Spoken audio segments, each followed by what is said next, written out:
তৃতীয় দিনেও complete shutdown কর্মসূচি অব্যাহত রেখেছেন রাজশাহী বিশ্ববিদ্যালয়ের শিক্ষক কর্মকর্তা কর্মচারীরা।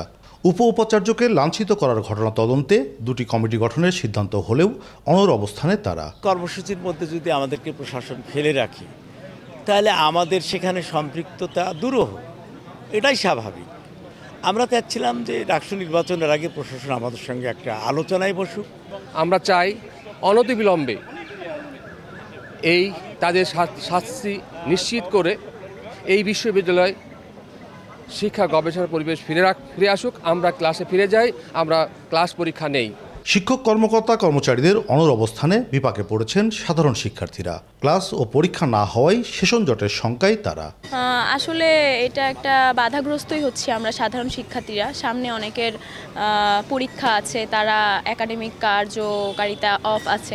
জিওলজি মাইনিং এর পরীক্ষা হচ্ছে, লাস্ট পরীক্ষা কিন্তু ক্যান্সেল হয়েছে, আবার 28 তারিখ পরীক্ষা। ওরা কিন্তু সাফার করতেছে, বিশাল সাফার করতেছে, আমরা ক্লাসে যেতে পারতেছি না। মানে আমাদের একটা কিন্তু সেশন জটের বিশাল কারণ হচ্ছে এই আন্দোলনের করা। শাটডাউনের তৃতীয় দিন চললেও বিশ্ববিদ্যালয় প্রশাসনের শীর্ষ কর্মকর্তারা কেউ আলোচনায় বসেননি শিক্ষক কর্মকর্তা কর্মচারীদের সঙ্গে। তবে উপাচার্য জানিয়েছেন বিষয়টি নিয়ে শিগগিরই বসবেন তারা। অলরেডি আমরা সে কাজ করছি, কারণ তারা যে দাবিগুলো, প্রধান যে দাবিটি, সেটি অলরেডি আমাদের সিন্ডিকেট সভায় কিন্তু আমরা তদন্ত কমিটি গঠন করা হয়েছে, প্লাস আরেকটি বিচার বিভাগে তদন্ত কমিটির ব্যাপারে সিদ্ধান্ত গৃহীত হয়েছে। তবে আমরা কাজ করছি, তো এটা তো আসলে সময়ই লাগবে, একটা নিয়মতান্ত্রিক উপায়ে যেতে হবে। মানে পোষ্য কোটাকে প্রাতিষ্ঠানিক সুবিধা দাবি করে আন্দোলনে নামেন শিক্ষক কর্মকর্তা কর্মচারীরা, যার ফলে অচলাবস্থার সৃষ্টি হয় ক্যাম্পাসে। ফলে রাকসুর ভোট গ্রহণ পিছিয়ে দিতে বাধ্য হয় নির্বাচন কমিশন।